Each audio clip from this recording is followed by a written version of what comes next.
मी प्राध्यापक विनोद गायकवाड आज नवीन विषय घेऊन तुमच्या समोर आलो आहे। तर आज आपण घटक राज्याची विधिमंडळ या विषयावर चर्चा करणार आहे। सर्वप्रथम संवैधानिक बाजू यावर चर्चा करणे क्रमप्राप्त ठरते। विद्यार्थी मित्रांनो, अमेरिकेमध्ये दुहेरी संविधान आहे। संघाचे एक संविधान आणि घटक राज्याचे एक संविधान। अशा प्रकारे दुहेरी संविधानाची रचना अमेरिकेने निर्माण केलेली आहे। परंतु भारतामध्ये एकच संविधान आहे। याचा अर्थ भारतामध्ये एकाच संविधानाने केंद्र सरकार आणि घटक राज्य सरकार यांची रचना, अधिकार म्हणजेच सत्तेची दोन केंद्रे निर्माण केलेली आहे। भारताच्या घटना समितीवर सत्ता विभाजनाच्या तत्वाचा प्रभाव होता। त्या अंतर्गत घटना समितीने शासन संस्थेचे 3 विभाग केंद्र स्तरावर निर्माण केले, तसेच घटक राज्य स्तरावर सुद्धा निर्माण केले। तर घटक राज्य स्तरावर कार्यकारी विभाग, कायदे विभाग आणि न्याय विभाग अशा प्रकारे शासन संस्थेचे 3 विभाग निर्माण केलेले आहेत। या 3 विभागांपैकी आपण या ठिकाणी कायदे विभाग म्हणजेच घटक राज्याचे विधिमंडळ यावर चर्चा करणार आहोत। तर विद्यार्थी मित्रांनो, भारतीय संविधानाच्या कलम 168 मध्ये स्वतंत्र विधिमंडळ असेल असं स्पष्ट करण्यात आलेलं आहे। या 168 कलमानुसार भारताच्या घटक राज्यांमध्ये राज्य विधिमंडळे निर्माण झाली। तर महाराष्ट्राच्या दृष्टिकोनातून विचार केल्यास महाराष्ट्रामध्ये घटक राज्याचे विधिमंडळ द्विगृही विधिमंडळ आहे, म्हणजेच एक विधानसभा आणि दुसरं विधान परिषद। विद्यार्थी मित्रांनो, विधान परिषदेवर विस्तृत चर्चा आपण नंतर करणार आहेच। सर्वप्रथम विधानसभा या सभागृहाची रचना कशी आहे त्याकडे आपण वळूया। तर विधानसभा हे राज्य विधिमंडळाचं कनिष्ठ सभागृह आहे। या कनिष्ठ सभागृहाची रचना कशी? तर विधानसभेची रचना इथे आपल्याला विधानसभेची एकूण सभासद संख्या, पात्रता, निवडणूक प्रक्रिया, कार्यकाल, अधिवेशन, गणसंख्या आणि विधानसभेचा सभापती या उपमुद्द्यांच्या आधारे करावयाची आहे। तर सर्वप्रथम या विधानसभेची एकूण सभासद संख्या। विद्यार्थी मित्रांनो, संविधानाच्या कलम 170 नुसार भारतातील विधानसभेची कमीत कमी सभासद संख्या 60 आणि जास्तीत जास्त 500 असावी असं स्पष्ट करण्यात आलेलं आहे। याला अपवाद सिक्कीम, मिझोरम, अरुणाचल प्रदेश व गोवा हे घटक राज्य आहेत। या घटक राज्याची एकूण सभासद संख्या ही 60 पेक्षा कमी आहे। उर्वरित घटक राज्यांची सभासद संख्या 60 ते 500 या दरम्यान असल्याचे आपल्याला दिसून येते। तर महाराष्ट्र विधानसभेची एकूण सभासद संख्या ही 288 आहे।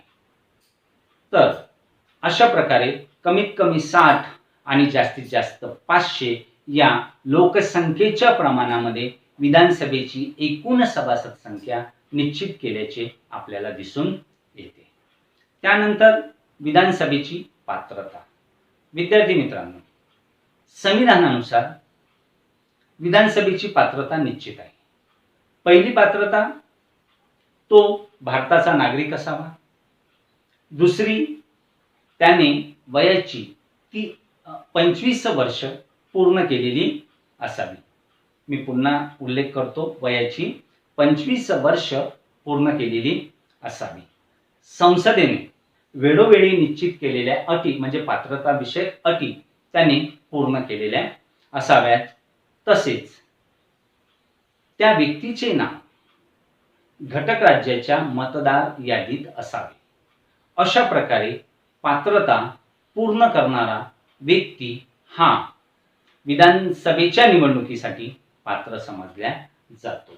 अशा प्रकारे एक संविधानिक पात्रता विधानसभेच्या निवडणुकीमध्ये उतरण्याकरिता एक संविधानिक पात्रता निश्चित करण्यात आलेली आहे. त्यानंतर या विधानसभा सदस्यांची निवडणूक कशी होते? विद्यार्थी मित्रांनो, विधानसभा सदस्यांची निवड प्रत्यक्ष पद्धतीने होते. म्हणजेच त्या घटक राज्यातील जनता प्रत्यक्षपणे विधानसभेचे सदस्य निवडतात.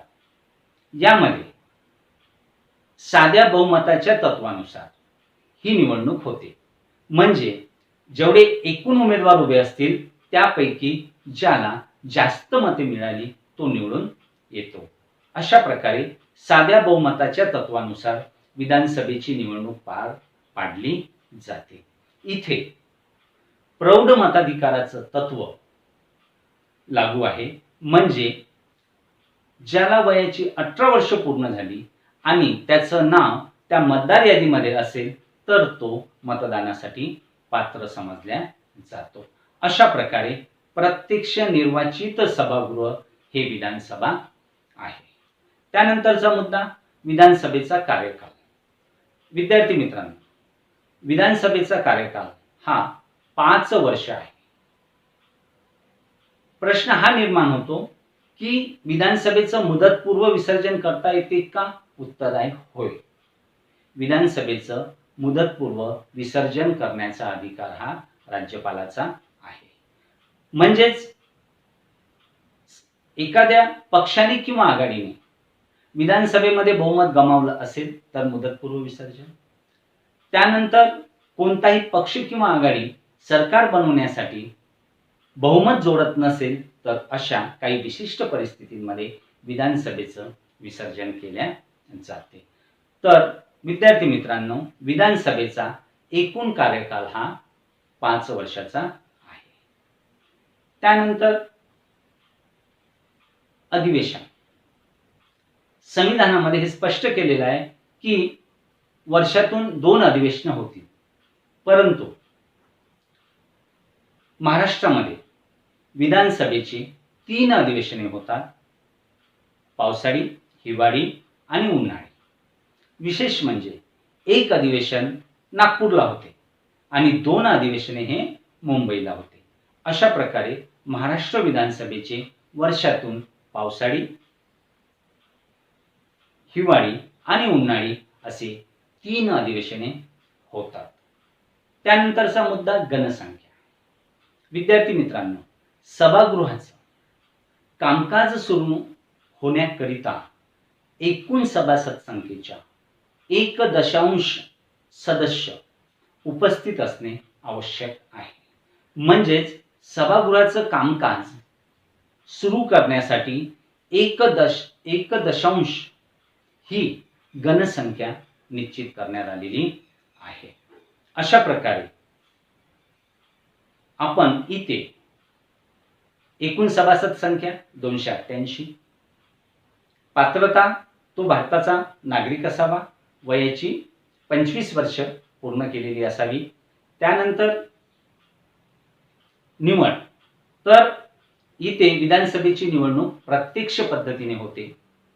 अधिवेशन वर्षातून 3 होतात आणि कामकाज सुरू होण्यासाठी 1.0 सदस्य उपस्थित असणे आवश्यक आहे. अशा प्रकारे भारताच्या संविधानाच्या कलम 170, 171, 172, 173 आणि 174 मध्ये याबाबतचा स्पष्ट उल्लेख करण्यात आलेला आहे. विद्यार्थी मित्रांनो, यानंतर विधानसभेचा सभापती. सभागृहाचं कामकाज संवैधानिक दृष्टीने चालवण्याकरिता सभापतीचं पद महत्त्वपूर्ण ठरते. तर विधानसभेच्या सार्वत्रिक निवडणुकीनंतर पहिल्या अधिवेशनामध्ये म्हणजे होणाऱ्या पहिल्या अधिवेशनामध्ये सभापतीची निवड बहुमताच्या तत्वानुसार केली जाते. सुरुवातीच्या काळामध्ये विधानसभा सभापतीच्या विरोधात उमेदवार उभा केला जात नव्हता, परंतु नंतरच्या काळामध्ये विधानसभेच्या सभापती विरोधात विरोधी पक्ष उमेदवार उभा करतो. म्हणजेच अप्रत्यक्षरित्या आता इथे असं म्हणता येईल की एक प्रथाच पडली की सभापतीच्या विरोधात विरोधी पक्ष आपला उमेदवार सुद्धा उभा करतात. तर विद्यार्थी मित्रांनो, इथे विधानसभेचा सभापती हा बहुमतानुसार निवडला जातो. सभागृहाचं कामकाज नियमित चालावं याकरिता उपसभापतीची निवड सुद्धा केली जाते. तर अशा प्रकारे निर्वाचित सदस्य आपल्यापैकी एकाची सभापती आणि दुसऱ्याची उपसभापती म्हणून निवड करतात. त्यानंतर या सभापतीचा कार्यकाल हा विधानसभेच्या कार्यकाला एवढा म्हणजेच 5 वर्षाचा असतो, परंतु त्याला बहुमत कायम ठेवणे 5 वर्षापर्यंत आवश्यक आहे. जर त्याने किंवा त्यांच्यावर 14 दिवसाची पूर्वसूचना देऊन पदावरून काढण्यासाठी प्रस्ताव मांडला जाऊ शकतो. विद्यार्थी मित्रांनो, सभापतीकडून घटनाभंग झाला असेल, एखादा गुन्हा घडला असेल, तर त्याला पदावरून काढण्याची तरतूद संविधानामध्ये असल्याचे दिसून येते. तर अशा प्रकारे सभापती हा बहुमतानुसार निवडले जातात. त्यानंतर या सभापतीचे अधिकार. विद्यार्थी मित्रांनो, सभापतीचं पद अतिशय महत्वाचं आहे. सभागृहाचं कामकाज संविधानानुसार चालविण्याची जबाबदारी ही सभापतीची. तर इथे आपण या सभापतीचे अधिकार काय. पहिला अधिकार, सभागृहाच्या अध्यक्षस्थानी हा सभापती असतो. याचा अर्थ पूर्ण सभागृहावर सभापतीचं नियंत्रण असते. दुसरा अधिकार, सभागृहाचं कामकाज नियमानुसार चालविणे. तिसरा अधिकार, सभागृहात जर गोंधळ होत असेल तर सभागृहाचं कामकाज तहकूब करण्याचा अधिकार सुद्धा सभापतीला आहे. त्यानंतर एखादा सदस्य सभागृहात गोंधळ घालत असेल, सूचनांचं पालन करत नसेल, तर त्याला मार्शलद्वारे सभागृहाच्या बाहेर काढून देण्याचा अधिकार सुद्धा सभापतीला आहे.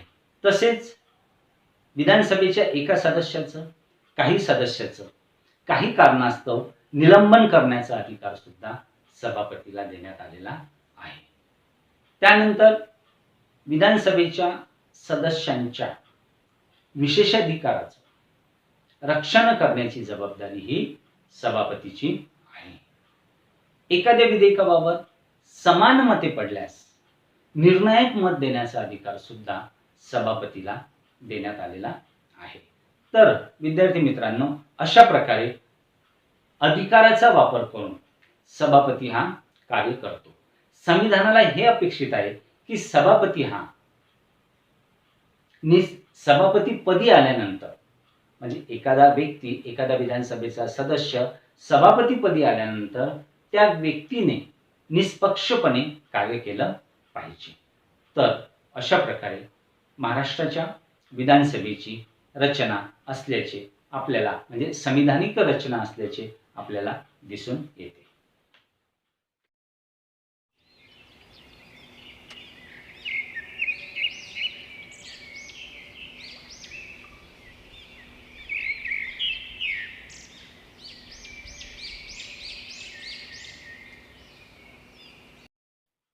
विद्यार्थी मित्रांनो, विधान परिषद हे राज्य विधिमंडळाचे वरिष्ठ किंवा द्वितीय सभागृह आहे.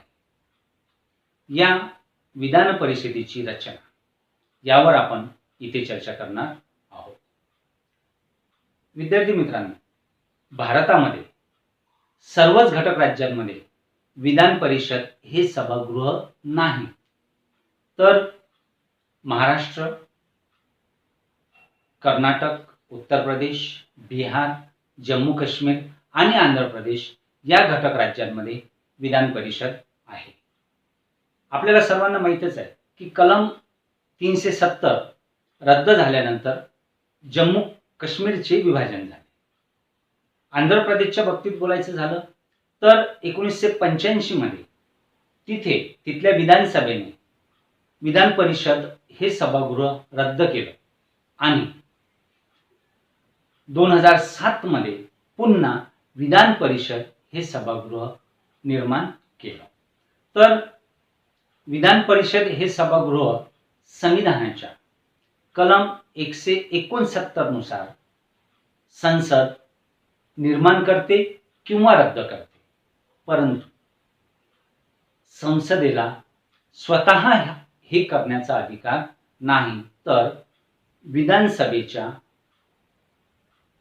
2/3 बहुमताने जर असा प्रस्ताव आला तर मात्र संसद त्यावर निर्णय घेते. तर अशा प्रकारे हे म्हणजे महाराष्ट्र, कर्नाटक असे काही घटक राज्य जर सोडले तर उर्वरित घटक राज्यामध्ये राज्य विधिमंडळाचं एकच सभागृह आहे, ते म्हणजे विधानसभा. विद्यार्थी मित्रांनो, महाराष्ट्रामध्ये विधानसभा आणि विधान परिषद असे द्विगृही राज्य विधिमंडळ आहे. म्हणून आपण इथे विधान परिषदेची रचना यावर चर्चा करणार आहोत. विधान परिषदेची एकूण सभासद संख्या. तर विधान परिषदेची एकूण सभासद संख्या ही 78 आहे. ती कशी?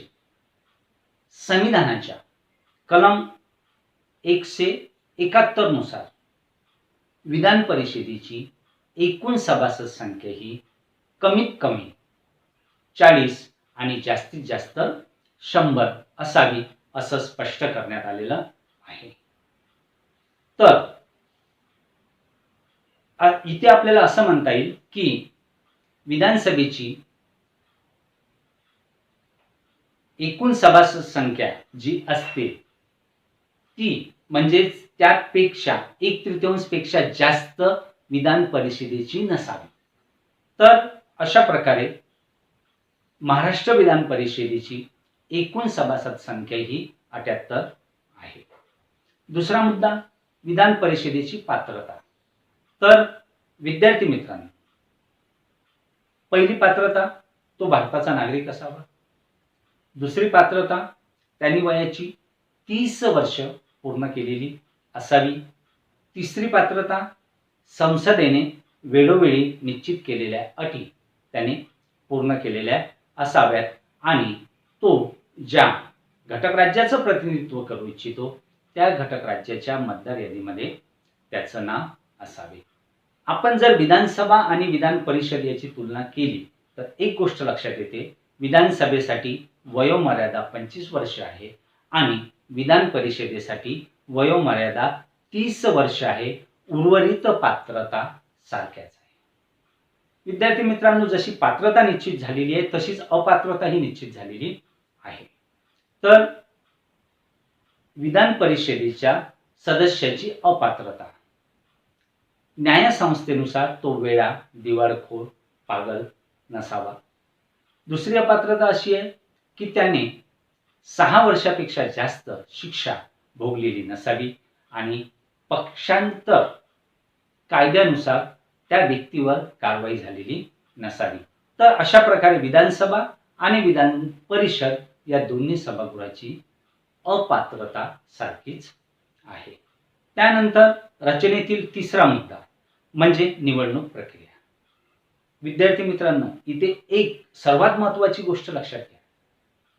विधान परिषदेमध्ये प्रत्यक्ष, अप्रत्यक्ष आणि नियुक्त या तिन्ही पद्धतीचा वापर केला जातो. याचा अर्थ विधान परिषद या सभागृहाची निवडणूक प्रक्रिया ही प्रत्यक्ष, अप्रत्यक्ष आणि नियुक्त या पद्धतीने होते. तर ती कशी? विधान परिषदेमध्ये एकूण सभासद संख्येच्या 1/3 सदस्य हे विधानसभेकडून निवडल्या जातात. विधानसभेचे निर्वाचित सदस्य, पुन्हा उल्लेख करतो मी, विधानसभेचे निर्वाचित सदस्य अप्रत्यक्षपणे 1/3 सदस्यांची निवड करतात. त्यानंतर त्या राज्यातील ग्रामीण आणि शहरी स्थानिक स्वराज्य संस्थेतील प्रतिनिधी म्हणजेच नगर परिषद, जिल्हा परिषद, जिल्हा बोर्ड इत्यादींचे सदस्य एकूण 1/3 सदस्यांची अप्रत्यक्षपणे निवड करतात. म्हणजे अप्रत्यक्ष पद्धतीने इथे 1/3 सदस्य हे विधानसभेतून म्हणजे विधानसभेचे सदस्य निवडतात आणि दुसरं शहरी आणि ग्रामीण स्थानिक स्वराज्य संस्थेचे सदस्य निवडतात. त्यानंतर एकूण सभासद संख्येच्या 1/12 सदस्य हे शिक्षक मतदारसंघातील असतात. ज्या शिक्षकाला सेवा कालामध्ये 3 वर्ष पूर्ण झाले त्याला या निवडणुकीमध्ये मतदान करण्याचा अधिकार प्राप्त होतो, परंतु त्याचं नाव मतदार यादीमध्ये असणे आवश्यक आहे. तर अशा प्रकारे शिक्षक मतदारसंघाचे सुद्धा तिथे प्रतिनिधी आहेत. 1/12 सदस्य निवडले जातात. ही निवडणूक प्रत्यक्ष पद्धतीने होते. त्यानंतर एकूण सभासद संख्येच्या 1/12 सदस्य हे पदवीधर मतदारसंघातून निवडले जातात. म्हणजे ज्या व्यक्तीने पदवी प्राप्त केली परंतु त्या पदवीला 3 वर्ष पूर्ण झाले, सोबतच त्याचं नाव त्या पदवीधर मतदारसंघाच्या मतदार यादीमध्ये असेल तर तो मतदानासाठी पात्र समजला जातो. तर अशा प्रकारे एकूण सभासद संख्येच्या 1/12 सदस्य हे शिक्षक मतदारसंघातून आणि पदवी मतदारसंघातून निवडले जातात, प्रत्यक्ष पद्धतीने निवडले जातात. आणि त्यानंतर एकूण सभासद संख्येच्या 1/6 सदस्य हे राज्यपाल नियुक्त करतो. कोणाची? साहित्य, कला, वाङ्मय, खेळ, सामाजिक कार्य इत्यादींमधून राज्यपाल हा नियुक्ती करतो. तर विद्यार्थी मित्रांनो, इथे आपण विधान परिषदेची निवडणूक ही प्रत्यक्ष, अप्रत्यक्ष आणि नियुक्त या पद्धतीने होते. मी पुन्हा सांगतोय, 1/3 सदस्य विधानसभा आणि स्थानिक स्वराज्य संस्था निवडते. 1/12 सदस्य शिक्षक मतदारसंघ आणि पदवीधर मतदारसंघातून निवडले जातात आणि राज्यपाल 1/6 सदस्यांची नियुक्ती करतो. तर अशा प्रकारे प्रत्यक्ष, अप्रत्यक्ष आणि नियुक्त या पद्धतीने विधान परिषद सदस्यांची निवड किंवा निवडणूक पार पडते. त्यानंतर विधान परिषदेचा कार्यकाल. विधान परिषदेचा कार्यकाल म्हणजेच विधान परिषद हे सभागृह स्थायी सभागृह आहे. ज्याप्रमाणे राज्यसभा हे स्थायी सभागृह आहे त्याचप्रमाणे विधान परिषद सुद्धा स्थायी सभागृह आहे.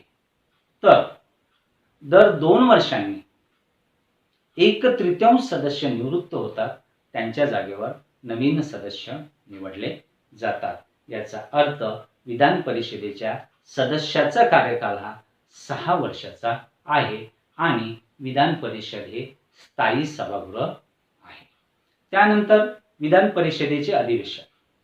विद्यार्थी मित्रांनो, आपण विधान परिषदेचे अधिवेशन तर आपण चर्चा केली आहे विधानसभेमध्ये की साधारणपणे वर्षातून 2 अधिवेशन व्हावे असे संविधानाला अपेक्षित आहे.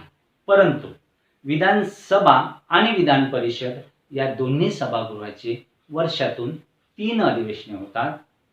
ते म्हणजे हिवाळी, पावसाळी, हिवाळी आणि उन्हाळी. यापैकी 2 अधिवेशन मुंबईला होतात आणि 1 अधिवेशन महाराष्ट्राच्या उपराजधानी म्हणजेच नागपूरला होते. तर अशा प्रकारे वर्षातून 3 अधिवेशने हे विधान परिषदेचे होतात. विधान परिषदेची गणसंख्या. गणसंख्या म्हणजे कामकाज सुरू होण्याकरिता किती सदस्य उपस्थित असावे. तर विद्यार्थी मित्रांनो, विधानसभेसारखीच विधान परिषदेची घनसंख्या ही 1 आहे, परंतु महाराष्ट्राच्या विधान परिषदेमध्ये 10 सदस्य उपस्थित असावे तरच कामकाजाला सुरुवात केली जाते. तर इथे आपण विधान परिषदेची एकूण सभासद संख्या, तर महाराष्ट्र विधान परिषदेची एकूण सभासद संख्या 78 आहे. त्यानंतर विधान परिषदेचे सदस्य हे प्रत्यक्ष, अप्रत्यक्ष आणि नियुक्त या तिन्ही पद्धतीने विधान परिषदेमध्ये येतात. कार्यकाल हा स्थायी सभागृह आहे. अधिवेशन वर्षातून 3 होतात. घनसंख्या 1 पण इथे 10 सदस्य उपस्थित असणे आवश्यक आहे. अशा प्रकारे या विधान परिषदेची रचना असल्याचे आपल्याला दिसून येते. त्यानंतर विधान परिषदेचा सभापती. विद्यार्थी मित्रांनो, इथे विधानसभेसारखीच प्रक्रिया विधान परिषदेच्या सभापतीची आहे. विधान परिषदेमध्ये बहुमताच्या आधारावर सभापतीची निवड केली जाते. सभापती आणि उपसभापती यांची निवड केली जाते. जेव्हा जेव्हा सभापती गैरहजर असतात तेव्हा सभागृहाचं कामकाज उपसभापती चालवितात. त्यानंतर एक पॅनल सुद्धा असते. तर अशा प्रकारे विधान परिषदेचं कामकाज चालविण्याकरिता सभापतीची निवड केली जाते. या सभापतीचे अधिकार. विद्यार्थी मित्रांनो, ज्याप्रमाणे विधानसभेच्या सभापतीला अधिकार आहे त्याचप्रमाणे जवळजवळ परिषदेला आहे. परिषदेच्या सभापतीला आहे. मी जवळजवळ म्हटलं, पूर्ण तसे नाही. तर आपण त्या अधिकारावर चर्चा करूया. सभागृहाच्या अध्यक्षस्थानी विधान परिषदेचे सभापती असतात. दुसरा अधिकार, नियमानुसार सभागृहाचं कामकाज चालविणे. सभागृहामध्ये गोंधळ होत असेल तर सभागृहाचं कामकाज तहकूब करणे, स्थगित करणे. त्यानंतर एखादा सदस्य सभागृहात गोंधळ घालत असेल तर त्याला मार्शलद्वारे सभागृहाच्या बाहेर काढणे. त्यानंतर एखाद्या विधेयकावर समान मते पडल्यास निर्णायक मत देणे. अशा प्रकारे सभागृहावर नियंत्रण ठेवणे आणि घटनात्मक पद्धतीने सभागृहाचं कामकाज चालविण्याची जबाबदारी विधान परिषदेच्या सभापतीची आहे. तर इथे आपण विधान परिषदेची रचना कशी आहे त्यावर चर्चा केलेली आहे.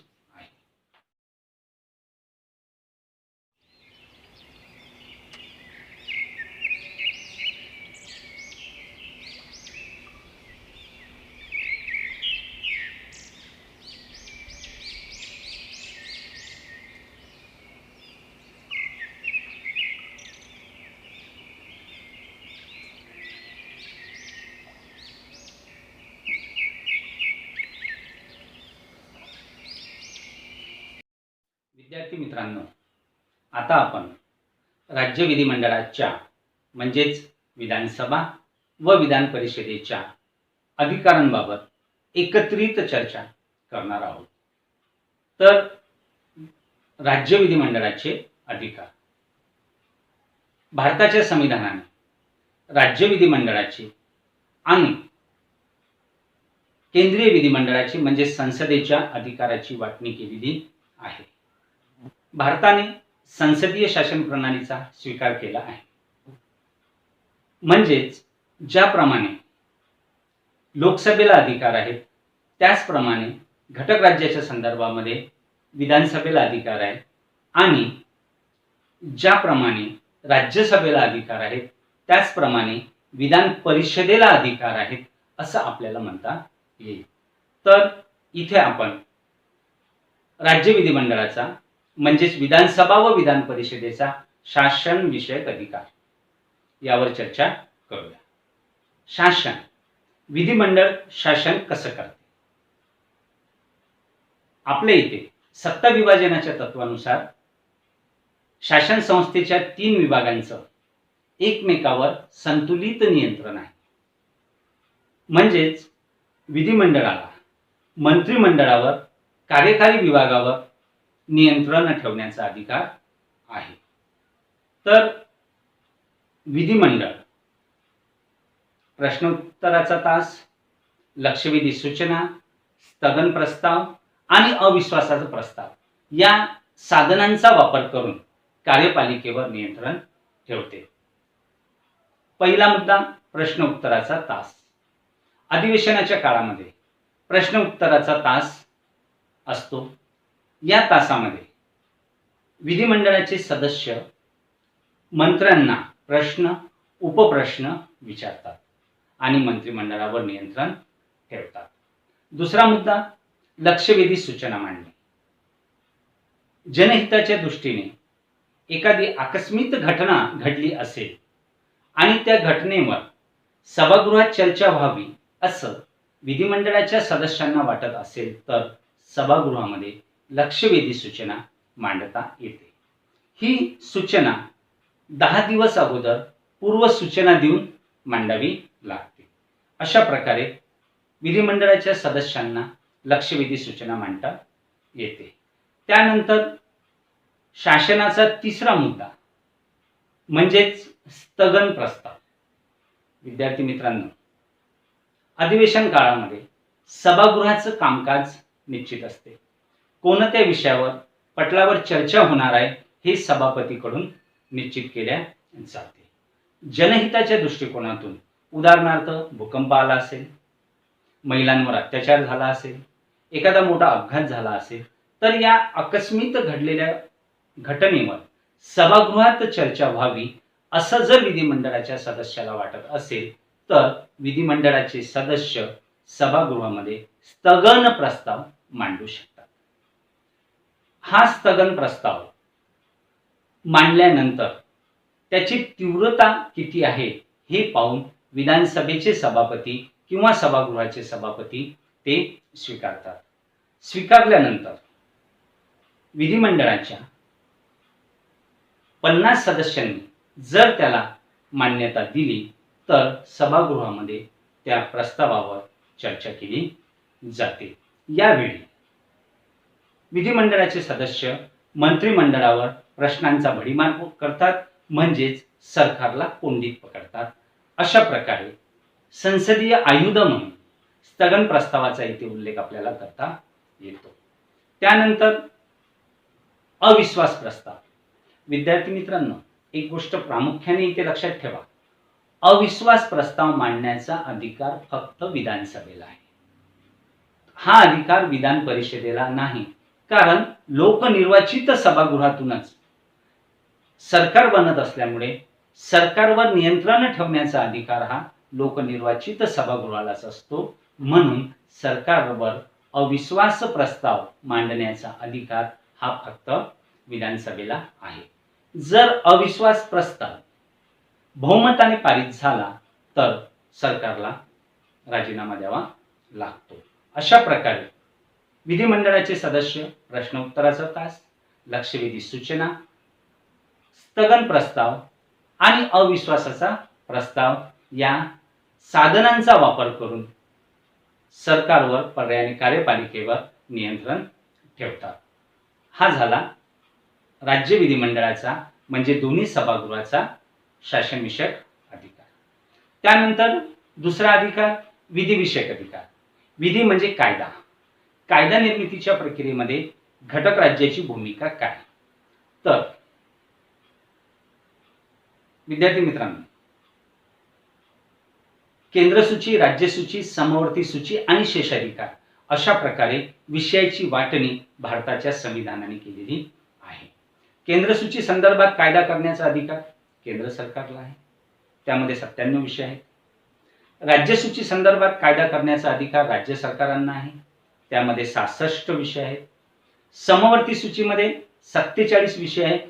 समवर्ती सम म्हणजे या विषयासंदर्भात कायदा करण्याचा अधिकार केंद्र सरकार आणि घटक राज्य सरकार या दोन्ही सरकारांना आहे आणि उरलेले शेषाधिकार केंद्र सरकारकडे आहे. तर इथे आपल्याला राज्य सूची आणि समवर्ती सूची या दोन सूची संदर्भात चर्चा करायची आहे. तर राज्यसूचीतील विषयासंदर्भात कायदा करण्याचा अधिकार हा राज्य विधिमंडळाला आहे. राज्य विधिमंडळ या 66 विषयासंदर्भात कायदा करते. परंतु जर एखादा विषय राष्ट्रीय हिताच्या दृष्टीने महत्त्वाचा वाटत असेल तर राज्यसूचीतील कोणताही विषय संसद स्वतःकडे घेऊ शकते. या तरतुदीला राज्यसभेचा खास अधिकार असं म्हणतात. राज्यसभेने जर बहुमताने ठराव पारित करून हा निर्णय घेतला की राज्यसूचीतील अमुक विषयासंदर्भामध्ये संसद कायदा करेल तर अशा वेळी कायदा करण्याचा अधिकार संसदेला प्राप्त होतो. इथे पंचायत राज व्यवस्थेचं उदाहरण देता येईल. स्थानिक स्वराज्य संस्था हा विषय राज्यसूचीतील परंतु 73 आणि 74वी घटना दुरुस्ती करून तो विषय संसदेने आपल्याकडे घेतलेला दिसून येतो. तर अशा प्रकारे राज्यसूचीतील विषयासंदर्भात कायदा करण्याचा अधिकार राज्य विधिमंडळाला असला तरी विशिष्ट परिस्थितीमध्ये राज्यसभा खास अधिकार वापरू शकतो. त्यानंतर समवर्ती सूची. सम म्हणजे केंद्र सरकार आणि राज्य सरकार या दोन्ही सरकारांना राज्यसूची संदर्भात कायदा करण्याचा अधिकार प्राप्त आहे. परंतु जर एकाच विषयासंदर्भात दोन्ही सरकारांनी कायदा केला असेल तर केंद्र सरकारचा कायदा लागू केला जातो आणि राज्य सरकारचा कायदा आपोआप रद्द समजला जातो. अशा प्रकारे केंद्र सूची, राज्यसूची, समवर्ती सूची आणि शेषाधिकार अशा प्रकारे अधिकाराची वाटणी आपल्याला आढळून येते. त्यानंतर राज्यसूचीतील विषयाचं कायद्यात रूपांतर कसं होते म्हणजेच विधानसभा आणि विधान परिषद राज्य विधिमंडळ कायद्यात रूपांतर कसं करते. तर विद्यार्थी मित्रांनो, सामान्य विधेयकाची सुरुवात दोन्ही सभागृहात होऊ शकते. म्हणजेच एखाद्या विषयाचं कायद्यात रूपांतर करण्यासाठी एखादा विषय विधानसभेमध्ये किंवा विधान परिषदेमध्ये मांडता येतो. याचा अर्थ सामान्य विधेयकाचा प्रारंभ हा विधानसभेमध्ये किंवा विधान परिषदेमध्ये सुद्धा होतो. समजा एखादा विषय विधानसभेत मांडला, विधानसभेच्या मंजुरीनंतर ते विधेयक विधान परिषदेकडे मंजुरीसाठी पाठविले जाईल. विधान परिषदेने त्याला मान्यता दिली तर कायद्यात रूपांतर झालं. परंतु जर विधान परिषदेने त्याला मान्यता दिली नाही तर काय होते. विधानसभेने पारित केलेल्या विधेयकाबाबत विधान परिषदेला 4 महिन्याचा विलंब लावण्याचा अधिकार आहे. या 4 महिन्यामध्ये विधान परिषद त्या विधेयकामध्ये दुरुस्त्या सुचवू शकते. विधान परिषदेने सुचविलेल्या दुरुस्त्या विधानसभेने मान्य करणे आवश्यक नाही किंवा विधानसभेवर बंधनकारक नाही. 4 महिन्यानंतर ते विधेयक राज्यपालाकडे मंजुरीसाठी पाठविले जाते. अशा प्रकारे सामान्य विधेयकाबाबत राज्यसभेला गौण अधिकार आहे असं आपल्याला म्हणता येईल. त्यानंतर एखादं विधेयक म्हणजे आंतरराष्ट्रीय व्यापार असेल, परराज्य संबंध असेल, अशा प्रकारची काही विधेयक राष्ट्रपतीच्या पूर्व परवानगीने किंवा राष्ट्रपतीच्या मंजुरीनेच सभागृहामध्ये मांडता येतात. तर विद्यार्थी मित्रांनो, कायदेविषयक प्रक्रियेमध्ये विधान परिषदेपेक्षा विधानसभेला जास्त अधिकार आहे. तर इथे आपण सामान्य विधेयकाचं कायद्यात रूपांतर कसं होते हे विधिविषयक अधिकारामध्ये स्पष्ट केलेलं आहे. त्यानंतर आर्थिक अधिकार. आर्थिक अधिकारामध्ये आपण धन विधेयकाची चर्चा करतो. विद्यार्थी मित्रांनो, धन विधेयकाचा प्रारंभ करण्याचा अधिकार फक्त विधानसभेला आहे. विधानसभेच्या मंजुरीनंतर ते विधेयक विधान परिषदेकडे जाते आणि विधान परिषदेने 14 दिवसाच्या आत त्याला मान्यता द्यावी अशी तरतूद आहे. जर 14 दिवसाच्या आत विधान परिषदेने मान्यता दिली नाही तर ते विधेयक सरळ राज्यपालाकडे मंजुरीसाठी पाठविले जाते. इथे आपल्याला एक गोष्ट स्पष्ट होत आहे की धनविधेयकाचा प्रारंभ फक्त विधानसभेत होतो, कारण लोकांवर कर आकारण्याचा अधिकार हा लोकांच्या प्रतिनिधीलाच असला पाहिजे. म्हणून हा अधिकार इथे विधानसभेला देण्यात आलेला आहे. त्यानंतर घटना दुरुस्ती विषयक अधिकार. विद्यार्थी मित्रांनो, आपल्याला माहिती आहे भारतीय संविधान बहुअंशी परिवर्तनीय आणि अल्पशः परिदृढ आहे. म्हणजे घटनेच्या कलमांमध्ये दुरुस्ती करण्याचा अधिकार म्हणजेच घटना दुरुस्ती विषयक अधिकार हा संसद आणि घटक राज्य सरकार यांना आहे. परंतु आपल्या संविधानाने घटना दुरुस्तीच्या 3 पद्धती स्वीकारलेल्या आहेत. एक संसदेच्या साध्या बहुमताने, दुसरी संसदेच्या विशेष बहुमताने, तिसरी संसदेच्या विशेष आणि अर्ध्यापेक्षा जास्त घटक राज्याच्या मंजुरीने. म्हणजे घटना दुरुस्तीचा प्रस्ताव मांडण्याचा अधिकार घटक राज्यांना नाही, परंतु काही विषयाच्या बाबतीमध्ये घटक राज्यांना मान्यता देण्याचा अधिकार आहे. अशा प्रकारे घटना दुरुस्तीच्या प्रक्रियेमध्ये सुद्धा राज्य विधिमंडळाचा सहभाग दिसून येतो. त्यानंतर इतर अधिकार. विद्यार्थी मित्रांनो, इतर अधिकारामध्ये राज्य विधिमंडळाचा किंवा असा आपल्याला म्हणता येईल विधानसभेचा, फक्त विधानसभेचा निर्वाचन विषयक अधिकार खूप महत्त्वाचा आहे. राष्ट्रपतीच्या निवडणुकीमध्ये जे काही निर्वाचन मंडळ असते त्या निर्वाचन मंडळामध्ये घटक राज्याच्या विधानसभेचे निर्वाचित सदस्य असतात. याचा अर्थ राष्ट्रपतीच्या निवडणुकीमध्ये भाग घेण्याचा अधिकार हा विधानसभेच्या निर्वाचित सदस्यांना आहे. दुसरा अधिकार, राज्यसभा जे आहे घटक राज्यांचं सभागृह आहे. तर त्या राज्यसभेमध्ये महाराष्ट्राच्या विधानसभेकडून 19 प्रतिनिधी निवडले जातात. तर विधानसभेमध्ये राजकीय प्रमाणामध्ये राजकीय पक्षाचं पक्षीय बळाबळ असतं. त्या प्रमाणामध्ये राजकीय पक्षाच्या विधानसभेतील सदस्यांच्या प्रमाणामध्ये राज्यसभेवर सदस्य निवडून जातात. म्हणजेच विधानसभेच्या सदस्यांना राज्यसभेचे सदस्य निवडण्याचा अधिकार आहे. अशा प्रकारे फक्त विधानसभेच्या सदस्यांना निर्वाचन विषयक अधिकार प्राप्त आहे. तर विद्यार्थी मित्रांनो, इथे आपण शासनविषयक अधिकार, कायदेविषयक अधिकार, आर्थिक अधिकार, घटना दुरुस्ती विषयक अधिकार आणि इतर अधिकार या सर्व अधिकारांची विस्तृत चर्चा केलेली आहे. इथे या चर्चेवरून एक गोष्ट स्पष्ट झाली की अधिकाराच्या बाबतीमध्ये विधानसभा हे प्रथम सभागृह आहे, तर राज्यसभा हे द्वितीय सभागृह आहे. म्हणजेच अधिकाराच्या दृष्टिकोनातून विधानसभेला लोकसभेप्रमाणे जास्त अधिकार संविधानाने दिलेले आहेत. तर या व्हिडिओमध्ये आपण राज्य विधिमंडळाची म्हणजे दोन्ही सभागृहाची रचना आणि अधिकार यावर विस्तृत चर्चा केलेली आहे. तर मला असं वाटते की या व्हिडिओच्या माध्यमातून राज्याचं विधिमंडळ कसं आहे हे आपलं सर्वांचं स्पष्ट झालेलं आहे. तर आपण हे सर्व शांततेने ऐकून घेतलं, त्याकरिता सर्वांचे धन्यवाद.